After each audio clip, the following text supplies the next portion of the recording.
Government approval చేసిన documents ఉన్నాయి, loans తీసుకున్నాం, 88 lakhs లోన్స్ ఉన్నాయి మా మీద. ఇక్కడ నుంచి పైకి ఎదగాలనుకుంటారు కానీ పైనుంచి ఇంతైతే వస్తుందని ఎవరు అనుకోలేదు.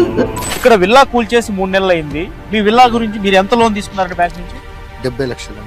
70 లక్షలు లోన్ తీసుకుంటే ఒక్కసారి ఈ మొబైల్లో చూడొచ్చు, 51,258 రూపాయలు ఈఎంఐ కట్ అవుతుంది ప్రతి నెల కూడా.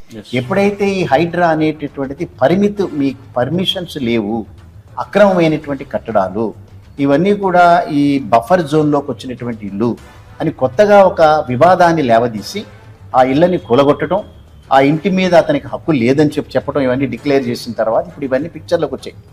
కానీ ఆ కాలనీ, ఆ లేఅవుట్ ఏదైతే అప్రూవ్ అయిందో, ఇది హెచ్ఎండిఏ అప్రూవ్ చేసినటువంటి లేఅవుట్లు అవన్నీ కూడా, జిహెచ్ఎంసి కట్టడానికి పర్మిషన్లు ఇచ్చినటువంటి లేఅవుట్లు అవన్నీ.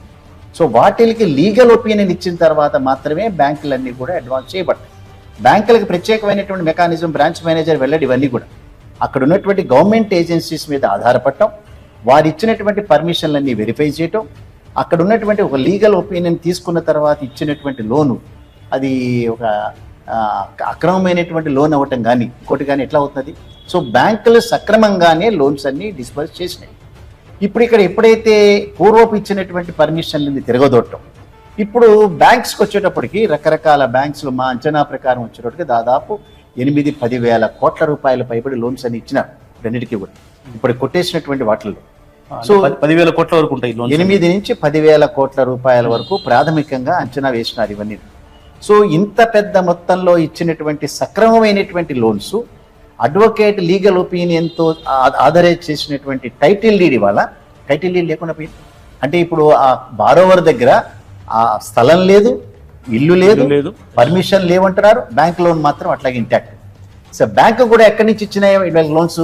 ఆ బ్యాంకులో డిపాజిట్ దాచుకున్నటువంటి డిపాజిట్ దారుడికి మళ్ళీ తిరిగి వడ్డీతో పే చేయాల్సినటువంటి బాధ్యత బ్యాంక్ మీద ఉంటుంది. ఆ మనీని ఇక్కడ డైవర్ట్ చేసినారు.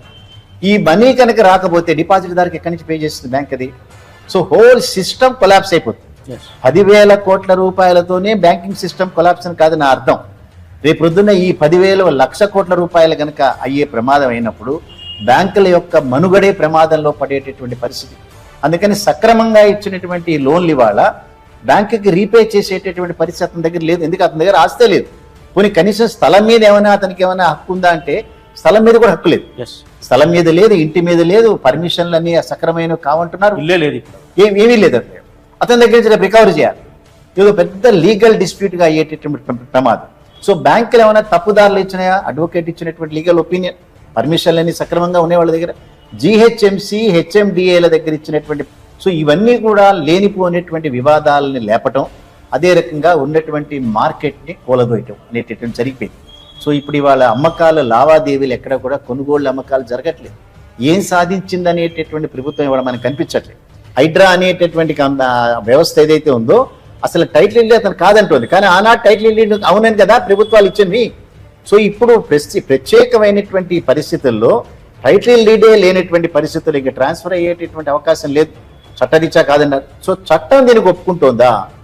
రేపు పొద్దున్న చట్టరీత్యా దీన్ని చేసినప్పుడు అతను నాకు తిరిగి రీపే చేయాలి. ఒకవేళ అతను రీపే చేయకపోతే నేను తిరిగి డిపాజిట్ దానికి రీపే చేయలేను. సో నేను రీపే చేయలేనటువంటి హోల్ వ్యవస్థ అంతా కూడా ఇదైనప్పుడు అతనికి చట్టరీత్యా పర్మిషన్లు ఒప్టైన్ చేసిన తర్వాత, ఇంతవరకు కూడా ఇచ్చినటువంటి పర్మిషన్లు తప్పు అంటున్నారు తప్పిస్తే పర్మిషన్ ఇవ్వలేదంటలేదు హైడ్రా. పర్మిషన్లు ఉన్నాయి వాళ్ళ దగ్గర. సో వితౌట్ ఎనీ పర్మిషన్ కనుక బ్యాంకులు అడ్వాన్స్ కనుక చేస్తుంటే మీరు ఏ లీగల్ ఒపీనియన్ తీసుకుని ఏ చట్టరీత్యా మీరు లోన్ ఇచ్చినారో అడగచ్చు. కానీ అన్ని పేపర్లు కూడా వాళ్ళ దగ్గర పెట్టుకున్న తర్వాత ఇచ్చినటువంటి లోన్ ఇవాళ ఇప్పుడు డిస్ప్యూట్ చేస్తున్నారు. కాబట్టి ఆ ఆస్తి ఉన్నా లేకపోయినా వ్యక్తిగతంగా కోర్టులకు వెళ్తారు. కోర్టులు ఏం తీర్పు చెప్తాయనేది చూడాల్సినటువంటి వ్యవహారం. తప్పనిసరిగా ఆఖరి పైసా వరకు వసూలు చేయడానికి బ్యాంకులు తన దగ్గర ఉన్నటువంటి వ్యవస్థ మొత్తాన్ని వాళ్ళు ఉపయోగించుకుంటారు. ఇది నిజంగా హైడ్రా, ఈ కూల్చివేతలు, ఈ లోన్ల వ్యవహారం నిజంగా బ్యాంక్ ఒక సవాల్గా కనిపిస్తుంది. ఇలాంటి ఘటనలు ఎప్పుడన్నా జరిగినాయా? ఇది మొదటిసారి? అసలు భారతదేశం మొత్తంలో ఎప్పుడు జరగలేదు ఇట్లా.